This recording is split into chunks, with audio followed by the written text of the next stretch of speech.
जय श्री कृष्ण। जय जय श्री गोकुलेश।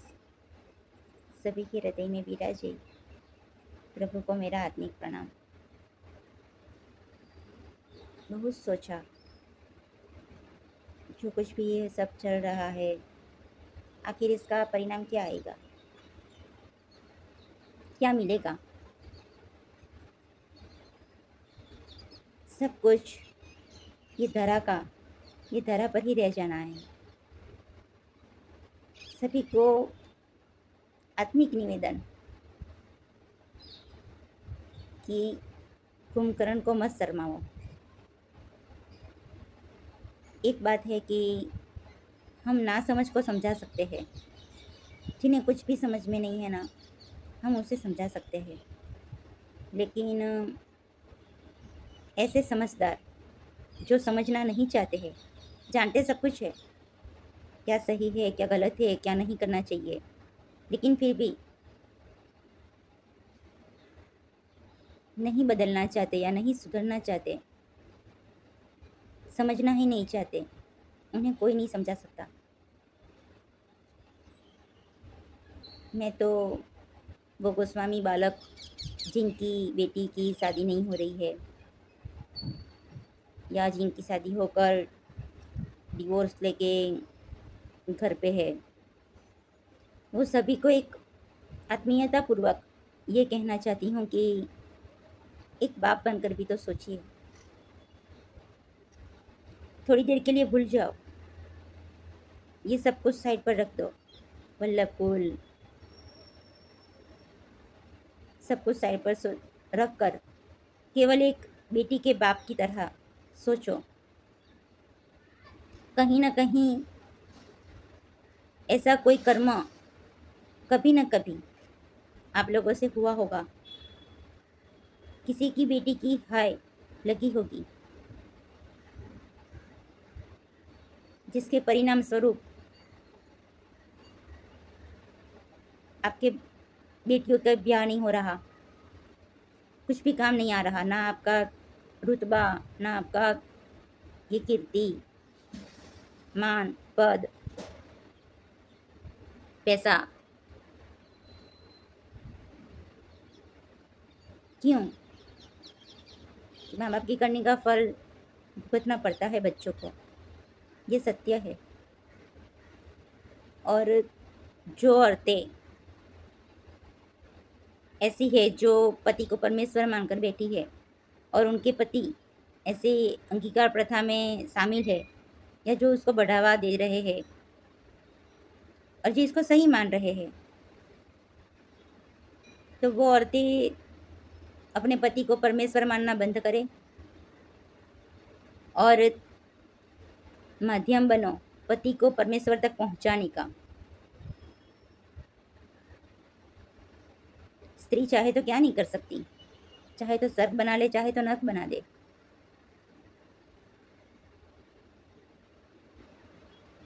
जो निर्माण कर सकती है वो ही विनाश का भी कारण बनती है। और एक स्त्री होकर जो अन्य स्त्रियों को ये अंगिका प्रथा में फंसाना चाहती है या फंसा चुकी है, वो हकीकत में स्त्री की दुश्मन है। वो समझ लो कि स्त्री के नाम पर ही कलंक है। हर एक स्त्री को इतनी समझ होनी चाहिए, जब वो किसी के पति के साथ बात कर रही है, उसके सामने जब कोई पति है किसी का, तब उसके मन में बात करते समय सामने वाले के पति की, जो भी जिस भी भाई से बात कर रही हो, उसकी पत्नी का ख्याल होना जरूरी है। हर एक स्त्री इतनी तो जागरूक होनी ही चाहिए किसी के भी साथ बात करते समय, कि सामने वाले की पत्नी के बारे में सोचे कि उसकी पत्नी को कैसा लगेगा। चलो मान लो कि वो पुरुष डगमगा रहा है या अपना कुछ मोह में या आकर्षण में संयम गवा रहा है, तो कम से कम आप तो इतने जागरूक हो कि आप किसी स्त्री का हृदय के भाव को समझकर ऐसा कुछ कर्म ना कर बैठो कि जिससे उसकी जगह पर अगर आप होते तो आपको दुख होता।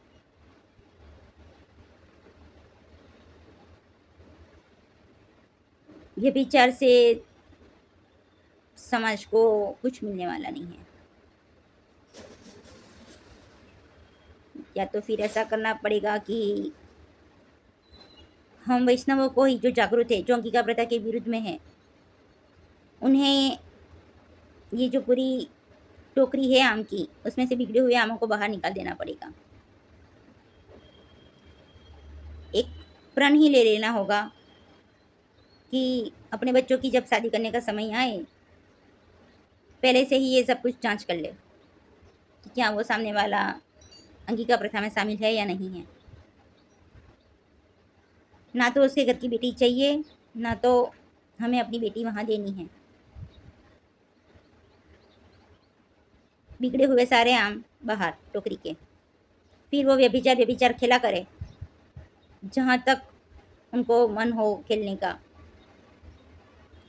क्योंकि जब उन्होंने ठान ही ली हो कि हमें तो ये लोग जो जागे हैं उनको कैसे भी करके चुप करना है, बस हमें तो हम जो करते आए हैं, जो कुप्रथा चलती आई है, बस उसी को दोहराना है, तो उनके लिए फिर यही एक रास्ता है। जो उसमें डूबे हुए हैं, किस देह पर भरोसा करके बैठे हो।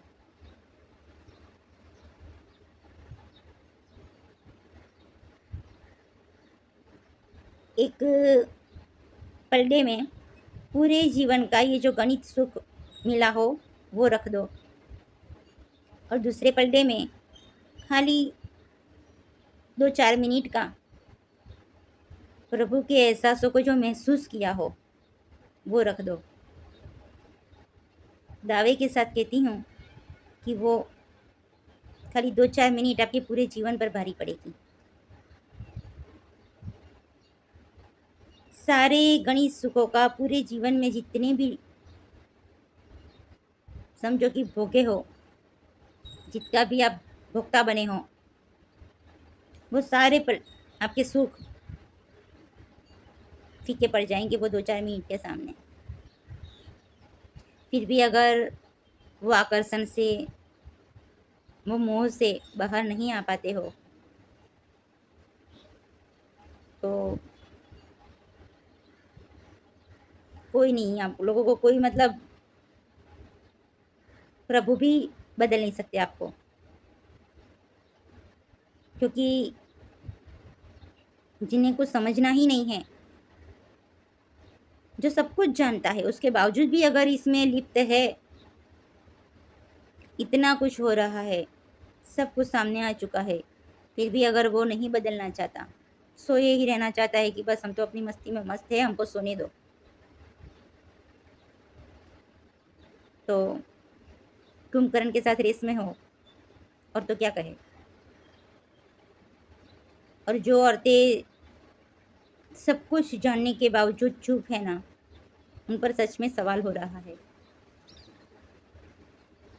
कि वो स्त्री हृदय कहाँ गया। इतना कुछ जानने के बावजूद ना तो आपको किसी की पीड़ा का एहसास हुआ, ना आप खुलकर कुछ बोल पा रहे हो, ना तो सही वो सही कह पाने की हिम्मत कर पा रहे हो। तो सच में ऐसा लगता है कि आप लोग कठोर हृदय के हो, आपको कोई परवाह नहीं है, आप एकदम स्वार्थी जीव हो कि बस हमें हमारा संभाल के बैठना है, हमें क्या मतलब ये सबसे।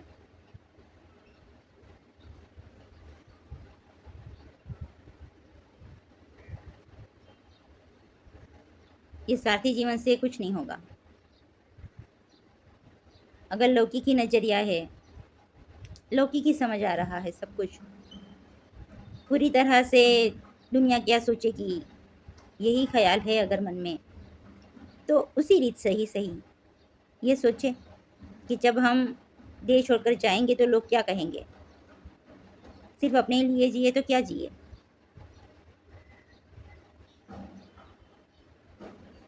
जीना उसका जीना है जो औरों को जीवन देता है। निस्वार्थ भाव से जो कर्म किए होंगे वो ही याद आएंगे।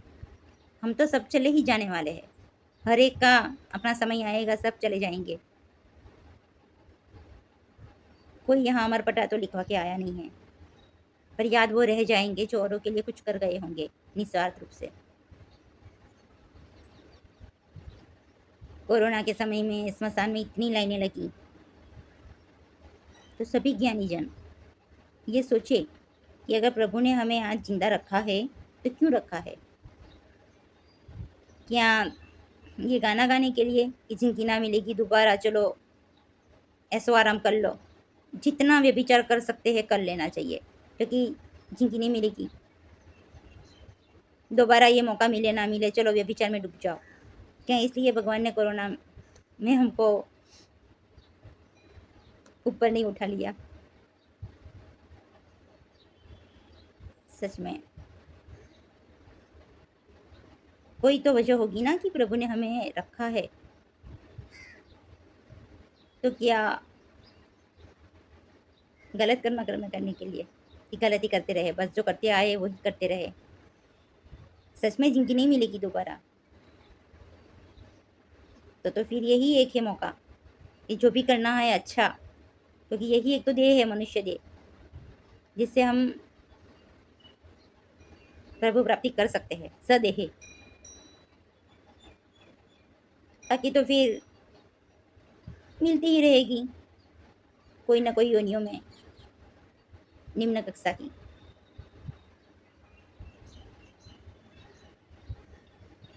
सोचे, क्योंकि हाथ तो कुछ नहीं आने वाला आखिर में। चाहे व्यभिचार में पड़े रहो, चाहे सतमार्ग पर चलने की एक बार ठान तो लो, आखिर में तो वही साथ आना है। सबका जीवन अपना है, अपने अपने तरीके हैं जीने के। कोई क्या है कि कोई किसी को कुछ कहे।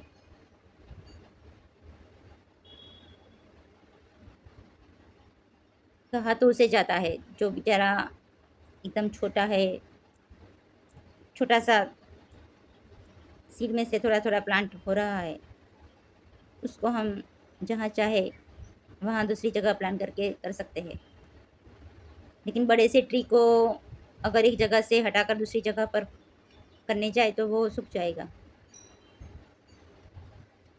वो नहीं होगा ना, उसको काटना ही पड़ता है फिर।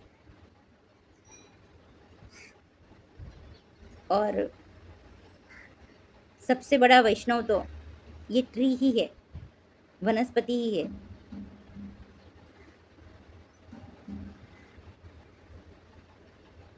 जो सिर्फ देना चाहता है। कोई किसी को इस तरीके से अपनी मीठी मीठी बातों में फुसलाकर अपने स्वार्थ तक उसका उपयोग करके फिर छोड़कर किसी न किसी की आहें लेकर ये जो भी कर्म दुष्कर्म कर रहे हैं किसी न किसी रिश्ते और उसमें जो माध्यम बन रहे हैं, वो सबको आखिर में तो कुछ मिलने वाला नहीं है। जागना है तो खुद जाग जाओ, बाकी कोई और तो आकर आपकी आंखों को पकड़ कर तो नहीं खुलेगा। खोलनी तो आपको ही पड़ेगी ना। अब बंधी रखनी है तो बंधी रख सकते हो, तब तक जब तक अग्नि में जल न जाओ। अचानक से अग्नि जलेगी तो आँख खुल जाएगी। तो अग्नि का प्रकोप ना सहना हो तो अभी से जग जाओ, या तो फिर पता नहीं चलेगा कि ये तो इतनी बड़ी आग लग गई और मैं सोता रहा। कुंभकर्ण को मत शर्माओ। जय श्री कृष्ण।